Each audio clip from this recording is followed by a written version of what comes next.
Few people know the information I'm about to disclose, so what you're about to hear should not be taken lightly. Right now, we're only witnessing the beginning of a global crisis, and the worst is yet to come. Picture this.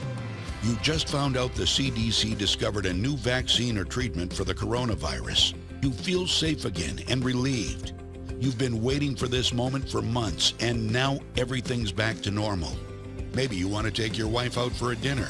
Or maybe you want to visit your loved ones, go to the mall, or just take a relaxing walk. Even though the quarantine ended, everything is still shut down. The streets are empty. Restaurants, hotels, and shops are abandoned. The places you used to go every day are now deserted. It looks like you're living in a ghost town. A week goes by and things seem to get worse. You hear news about some banks in trouble, just like 2008. Your company announces there's going to be some cutbacks because while we were inside, the world changed forever.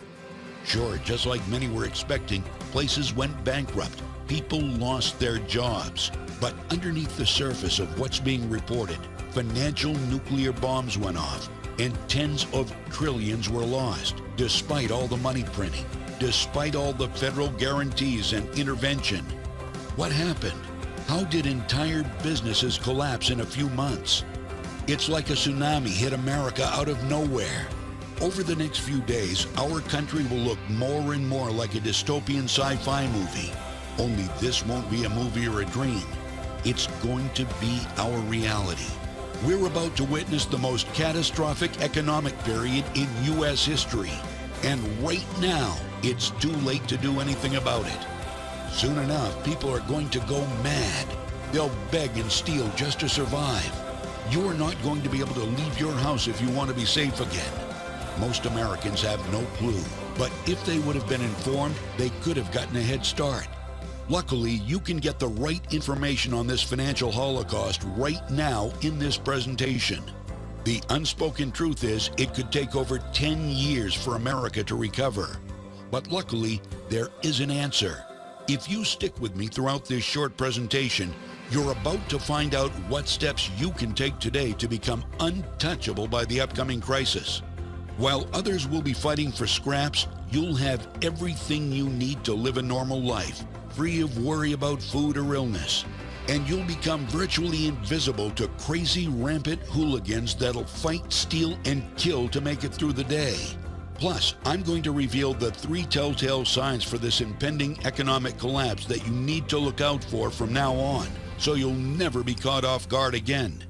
You see, the coronavirus outbreak set off a chain reaction of massive proportions that few people know about. Who am I to tell you all this? My name is Ben Williams, and I'm one of the lucky few that was able to predict the 2008 recession and go through it without a hitch. I saw firsthand what the stock market crash, factories closing down, and people losing their jobs in the middle of this pandemic is about to cause. The truth is, these are just economic symptoms of something far worse that's happening right before our eyes, but we're too blind to see it. Both the Great Depression and the 2008 recession will seem insignificant mishaps compared to what's happening right now. Just think about it. Malls, restaurants, and other businesses are already shutting down. Who knows what businesses will survive over the next months? According to the U.S. Federal Reserve Bank, unemployment is about to reach 30%. That's bigger than the Great Depression, when the unemployment rate was 24%. And it took us 10 years to recover from that. Can you imagine what will happen when 1 out of 3 people won't be able to find work? Do you know what hunger does to men? Let me just tell you, even the most strong-minded humans can turn from civil to savage in a heartbeat because of starvation. But before we get to that, let me tell you a little bit about myself, just so you know where I'm coming from. Like I said, my name is Ben Williams, and I'm not some economic expert. I didn't study behavioral economics or modern monetary theory in school. But, as you're about to find out, that might be a good thing. I'm just a regular red-blooded American. I try to help out my community as much as I can because I want to give back for the blessings God gave me. I own a small but successful trucking company, and I love our country almost as much as I love my wife and twin daughters. Now, I don't want to reveal too much about myself. I'm not doing this for the fame or fortune. I don't want to scare you or spread further fear either. This is just a cautionary tale. I feel it's my duty to let you and others know just how dire things can get and how you can stay safe in times of economic turmoil. So you might be asking yourself, why should you listen to me? We already established I'm not an economic guru. Well, the answer is simple. Because unlike self-proclaimed economic gurus, I use something they don't: common sense. You see, as I learned early on in my adult lifetime, you should never trust the average guy with an economics degree. Because, as the 2008 recession proved, U.S. economics colleges beat all the common sense out of them. And it's with this simple, but nowadays rare, common sense that I was able to beat the 2008 economic crisis.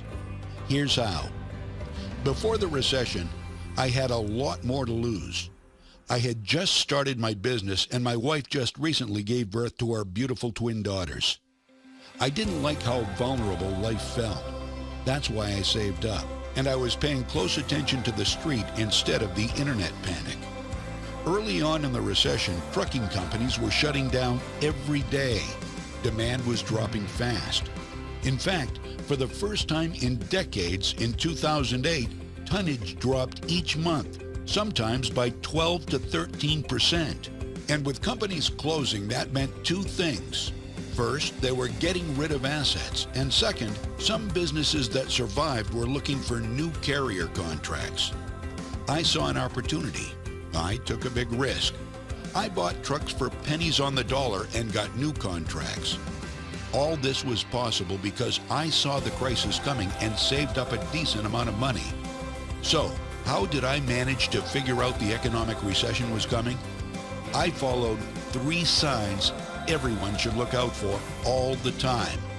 And it's with great regret that I'm telling you, I already saw these 3 signs taking place again. And this time, we're even more vulnerable. Why? Because even though at first glimpse it might seem unrelated, the coronavirus outbreak only makes matters worse for our economy. But I don't want to get ahead of myself. First, let me tell you about the 3 simple concepts I tracked successfully to predict the economic collapse. And then, you'll see for yourself how the irreversible economic meltdown already started. Because the powder kegs were set up a long time ago, and COVID-19 just lit the fuse. You see, just a few months ago, we were living in one of the most prosperous economic times of our country. Our president created jobs and tried to stimulate the economy by helping the middle class. The unemployment dropped to the lowest it's ever been in history. And this did wonders for small American-owned businesses, mine included. People were making more money than they could count. But even though it can seem strange or counterintuitive, the global economy isn't based on how well small businesses are doing or on production and costs. It's all based on consumer spending, which means the economy works based on the decisions people make whether or not to spend. You see, it's not all about charts and graphs and complicated stuff we'll never be able to understand. It's all about the driving factors behind each decision, and that is basic human emotion. I know it seems weird, but just look at what's happening around you. If people were hopeful for 2021 a month ago, if they were spending and making plans based on hope, now all that has vanished. Their emotions led them to stop spending on comforts, which means less money flowing into the economy. And this leads me to the first sign, the economic concept of rampant greed. Greed is what capitalism is based on. Profit, ownership, and greed drive this country, and even drive the world's entire economy. People's emotional attachment to money can create a prosperous economy, and here's how. Greedy people open businesses to get rich, which creates more jobs. This raises the competition level in business, and a highly competitive market forces business owners to pay higher wages. So, eventually, greed leads to prosperity, and it seems like in the end, everybody wins. Greed can be fun while it works, but it also has a corrupt and dangerous dark side. While businesses become greedier, they improve and expand the economy. The growth is steady, but the risk is increasing exponentially. The greedier you become, the more risk you assume. And this works exactly the same for our economy, and for the people who have hundreds of thousands or hundreds of millions to invest. This is the pattern that careless, selfish bankers keep repeating over and over again. They get greedy and start gambling with our money. You might already know this. The 2008 recession wasn't created just by people not being able to pay their mortgages. It was created by the incompetent decisions greedy bankers made because they stopped using their common sense for a long time. I'm talking about some complicated financial instruments known as derivatives. Lucky for me, I was able to detect the derivatives trigger early on. See, derivatives are instruments around investments, or better yet, bets on investments. Derivatives allow investors to bet on different markets like stocks, mortgages, the value of gold, and so on. What piqued my interest and why I started paying attention to them was the fact that Warren Buffett referred to derivatives as financial weapons of mass destruction. And in 2008, he was proven right. See, even though things seemed great, the 2008 recession was triggered by banks selling mortgages to people with low credit scores, people that were unlikely to be able to pay them. But that's not all. The banks were also selling mortgage derivatives known as CDOs to investors. These CDOs got their value from the promises of people making their mortgage payments. It's like staking a bigger layer of risk on top of another. It's how you create a house of cards. And it already collapsed once. But this time, it's way bigger. And you're about to see why. I thought this is an unsustainable business model because people won't be able to make their payments forever. So I played it safe and kept my eyes and ears open. Then, I found out that banks sold about $500 billion worth of CDOs. That was only a very tiny fraction of the derivatives market. Yet, it was enough to almost collapse the economy of the world. The bad news right now is that the derivatives market is gigantic. Its estimated nominal value is in the order of hundreds of trillions of dollars. Let me say that again. Hundreds of thousands of billions of dollars worth of risk piled on top of risk, and a big part of it is based on stocks. The 2008 recession is happening again, only on a bigger scale. The bubble is being inflated by banks betting on things they have no control over. And when it gets too big, it bursts, and our stable economic pillars blow up. From 2010 onward, big banks have been speculating on the value of stocks, bonds, mortgages, oil, gold. We've already seen the first crash of the derivatives bubble in 2008 with the housing market. And right now, the current state of the stock market should make us very worried. Uber stock hit an all-time low at 1801. Macy's shares dropped by 75% in the past weeks. Starbucks by 40%. And the list goes on, and the drops will only get bigger. This proves that our economy was based on artificial growth, a bubble that's about to burst as soon as the irrational growth goes back to normal. And the coronavirus outbreak triggered the stock market crash to expose another derivative scam just like the housing crisis did. The housing bubble will seem like nothing compared to the stocks bubble. And the worst part is, the stock market crash will have a whirlwind effect on our economy. It's going to make everything else fall apart, and it will break down our financial system. And that's not all. Now, remember derivatives? The extra layer of risk on top of the existing one? A layer guaranteed to double or triple the losses on stock? With derivatives, you either win big or lose big. With each loss, making up the money becomes harder and harder. Let me explain. Let's say that you decide to bet $5,000 on a night out. And out of your $5,000, you lose 50%. This means you will now have only $2,500. To make up the loss, if you bet your money, you'll have to get 100% return or profit from your next bet. Every time you suffer a 50% loss, you then need a subsequent 100% win to recover. The same goes for derivative stocks. And considering how fast stocks are going down, just think for a second about how much money will disappear and the reaction it will create. Bankers and investors will go into panic mode and won't have a clue about how to fix their mistakes. Which leads me to the second concept that's triggering this ongoing economic meltdown: fear. Fear's the natural outcome or human reaction when you're risking too much.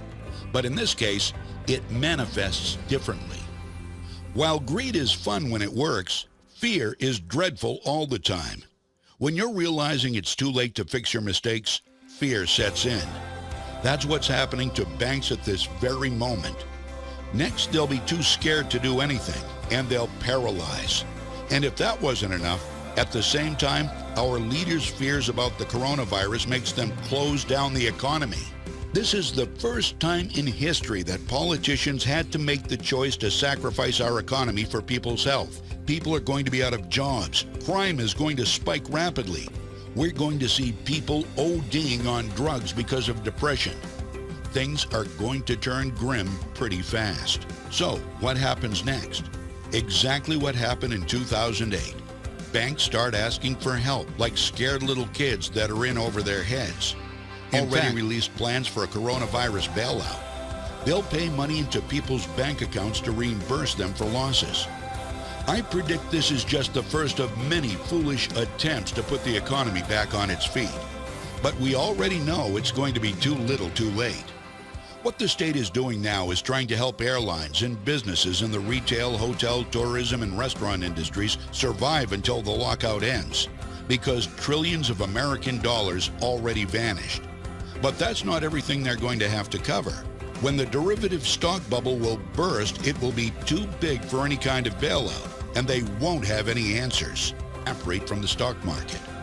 But the truly mind-blowing part is that no one is talking about it yet, even though both the government and the Fed are panicking, because they know they can't keep bailing out big businesses and banks. After all, we already currently owe $23.3 trillion to the Federal Reserve. They know the tidal wave that is coming, and no bailout money is going to help one bit because it's already too late. And that's why the major players are shaking in their boots right now. But here's the good part. Fear is also good, but only if it makes you take action. Sometimes it could be enough to make you smarter. You can research and prepare. That's what I did. When I realized that this time we're even more vulnerable and exposed than in 2008, I did everything I could to prepare for the worst, because I know what's about to come. You see, when it finally takes over, fear leads to the last sign of collapse. And the final sign is the despair. When greed and fear finally end, despair sets in. When entire systems and industries are about to collapse one by one, people are starting to get desperate. And that's when the average Joe is going to start noticing that something's not right. So, what will this mean for you? Well, let's just look at the other desperate countries that recently had to face economic disasters. Less than 10 years ago, Greece, an until then prosperous country and member of the European Union, faced the harshest repercussions of the banking crisis.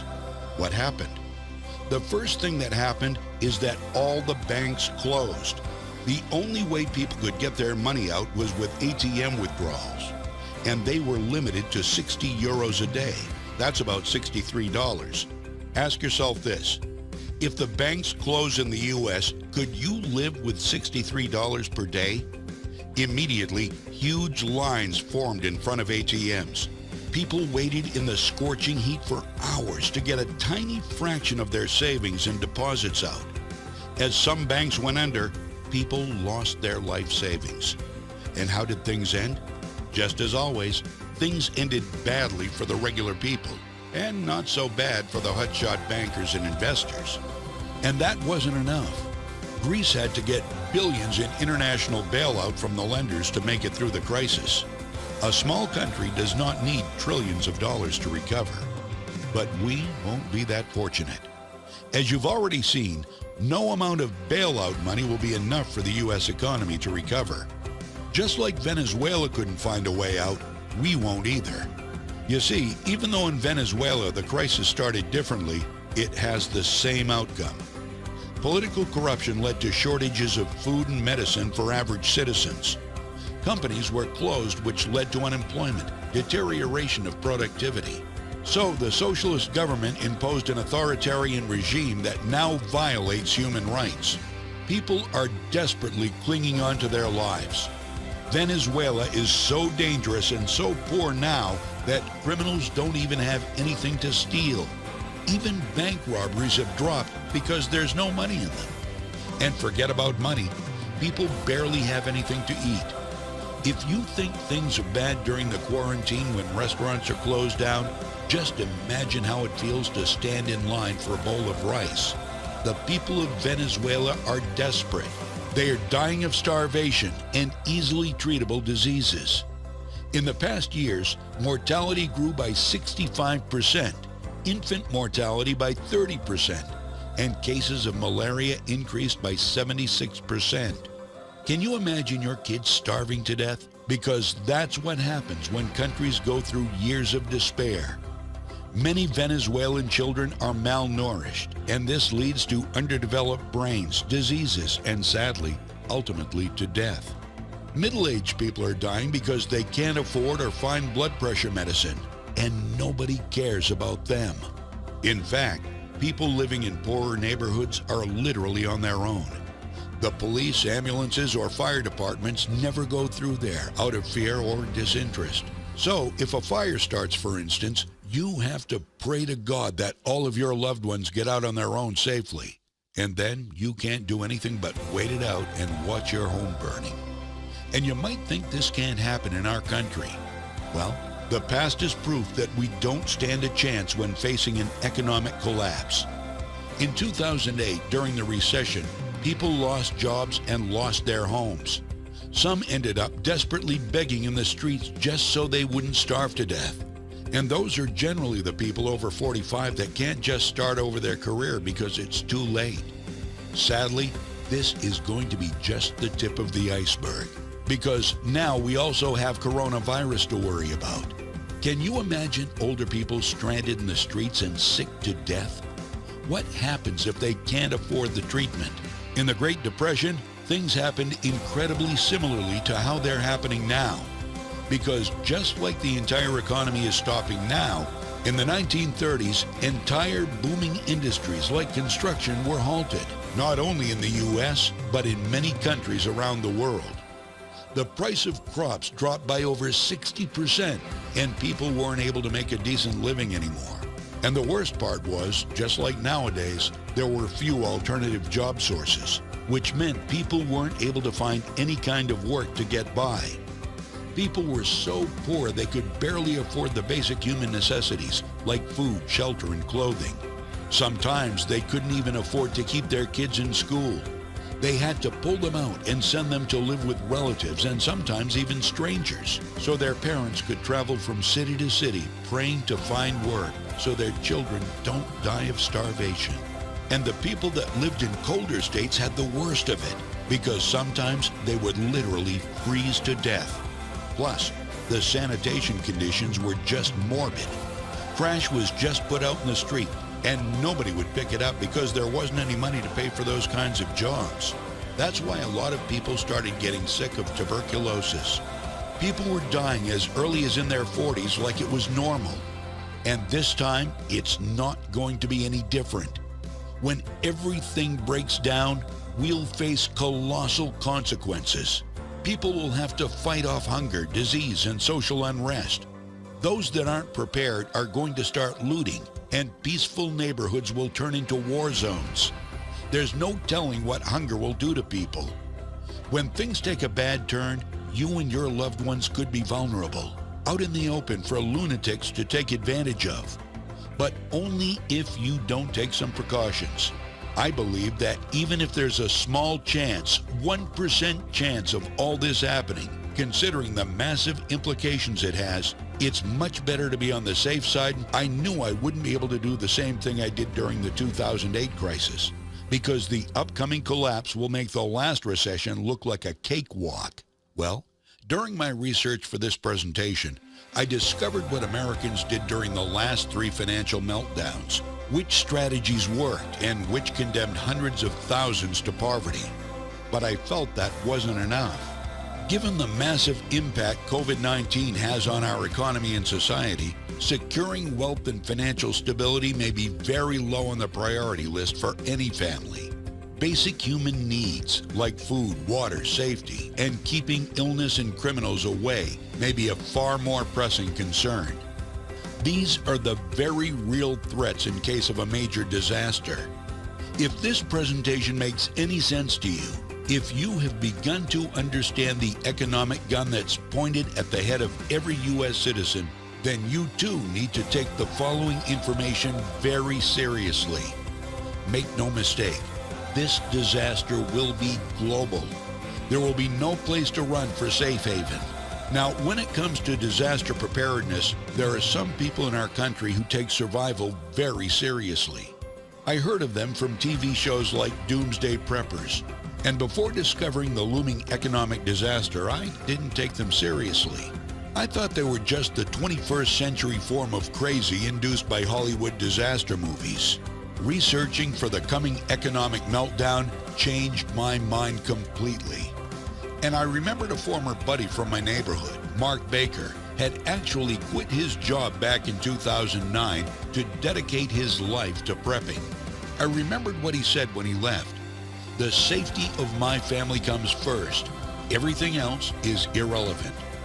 I knew I had to get in touch with him again. When he agreed to meet me, I knew I had found the right person.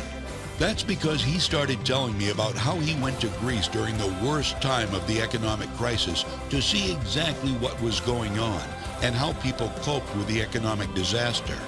During a 5-month period, he stayed with 4 Greek families in the most impoverished areas, learning how an economic crisis impacts their daily lives and trying to help them out, all the while putting his survival knowledge to the test.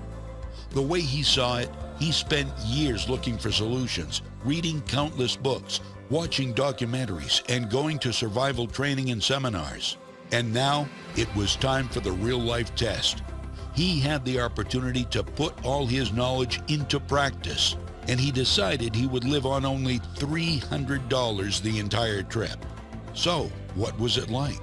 Well, he told me he discovered that a lot of information provided by survival gurus out there has nothing to do with real life and can be downright dangerous.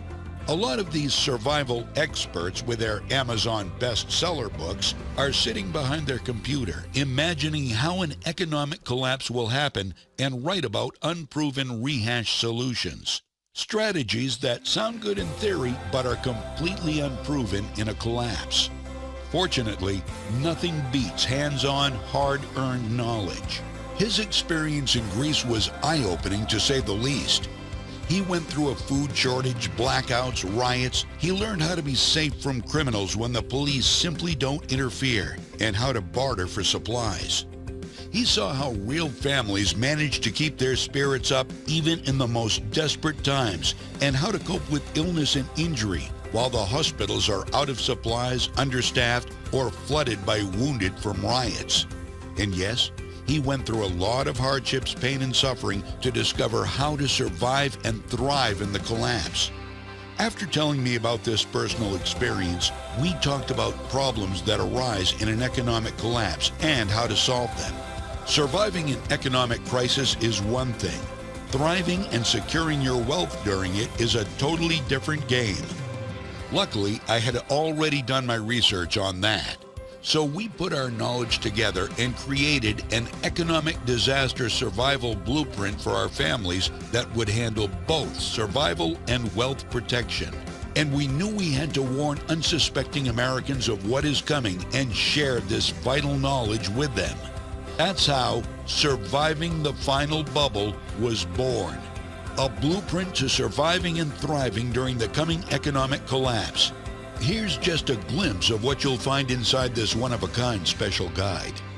In the Wealth Protection section, you'll discover the 3 assets you do not have to report to the U.S. government.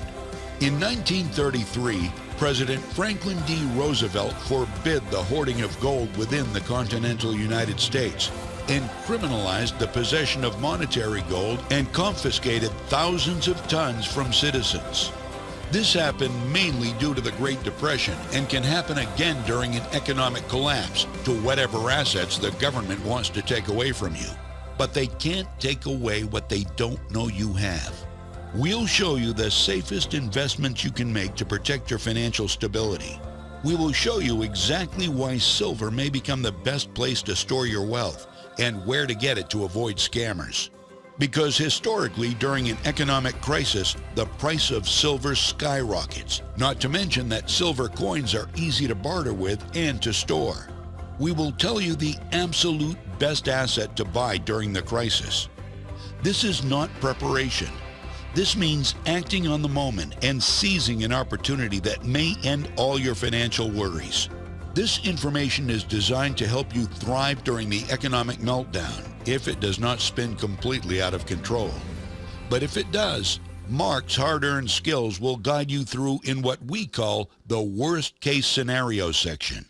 Inside, you'll discover how to have consistent, nutritious, and long-lasting food stores in a crisis by storing food and water without alerting anyone. Following these few crucial steps will guarantee that you and your family won't be left at the mercy of others for the most basic human needs.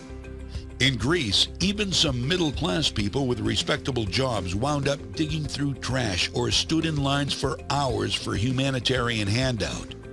You want to do everything in your power to avoid that, and we'll show you how. The go-to 12 skills vital during the collapse. All of these essential skills were selected by Mark based on his experience in Greece. When the services we've come to rely on are no longer available, and when having cash becomes just paper, you want to have something valuable to trade other than your supplies. You'll be safer knowing you'll always have valuable knowledge to offer in exchange for whatever you might need. Unfortunately, because of their stature and frailness, children and senior citizens are the weakest links in disastrous situations like these. But that doesn't have to be the case anymore, because we'll show you a couple of essential tips to ensure their safety and well-being at all times. You'll discover the secrets on how to build strong links within the community and how to become its leader. There is always safety and comfort in numbers, and you'll find out how to build a cohesive group and how to manage dangerous situations. And remember, this is just a brief glimpse on our comprehensive guide to surviving and thriving during the coming financial meltdown. Here's my promise to you. Should this worst-case scenario happen, if you follow the information inside, you'll never have to beg, borrow, or steal, just to feed your family or to with your children, or to not have to live in unsanitary conditions during any crisis. So in late December 2019, Mark and I decided we had to warn as many Americans as possible of the extent of the coronavirus crisis. We made this presentation as quickly as possible and worked on it during Christmas and New Year. We finally managed to get it online, and we've managed to deliver Surviving the Final Bubble to over 1,000 families through the internet. We did it without charging them a single cent. Unfortunately, keeping the website up and running and sending the message across is not cheap. We dedicated $10,000 of our savings to do this, and it was all gone by January 3rd. The only reason you are seeing this presentation right now is because we started to offer Surviving the Final Bubble at a cost. We crunched the numbers, and in order to keep this website alive, we need to get back $37 for every copy delivered. However, there is some good news. One of the 1,000 people to whom we were able to deliver Surviving the Final Bubble offered to contribute to our project by sharing with us 2 comprehensive survival books.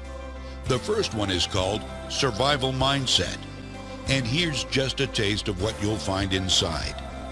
During a crisis, many lost their lives because they succumbed to emotional stress first. This guide is dedicated to showing you all the secrets to overcome the powerful emotions that can overcome even the most seasoned survivalist during a disaster.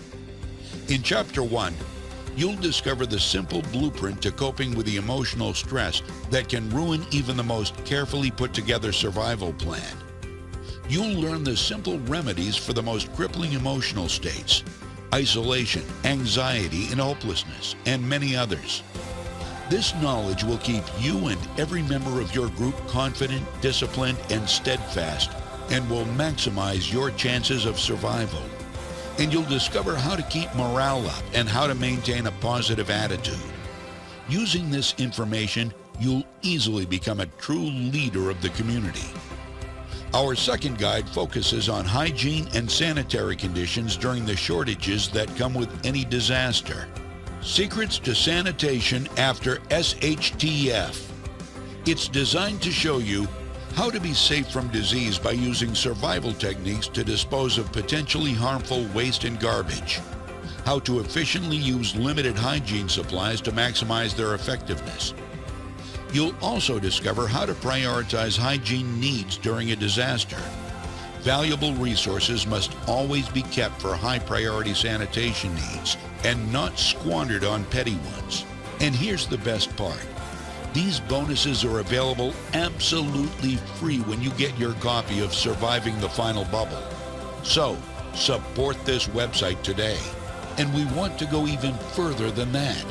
So, we're offering you an ironclad, no questions asked money-back guarantee.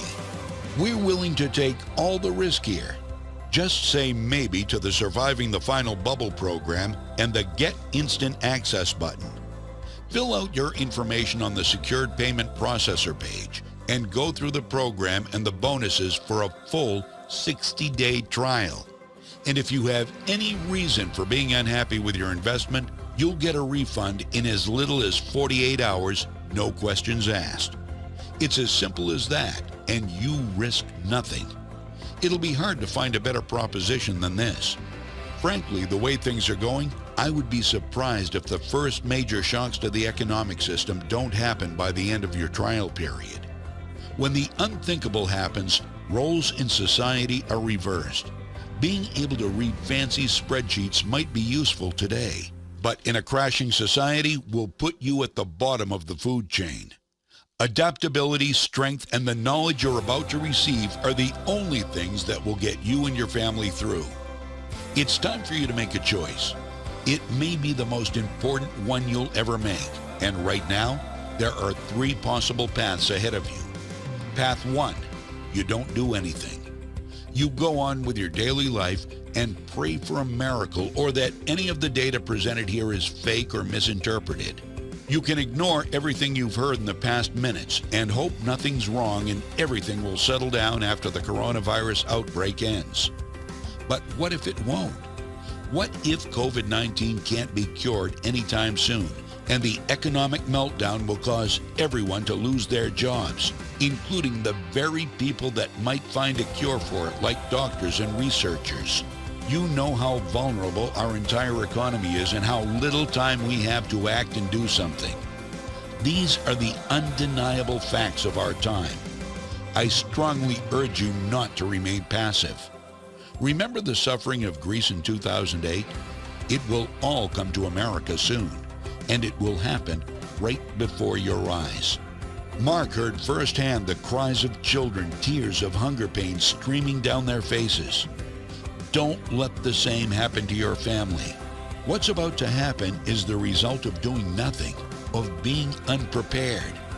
I hate to ask you this, but would you be able to live with yourself knowing you had the one good solution in hand, one click away, completely risk-free?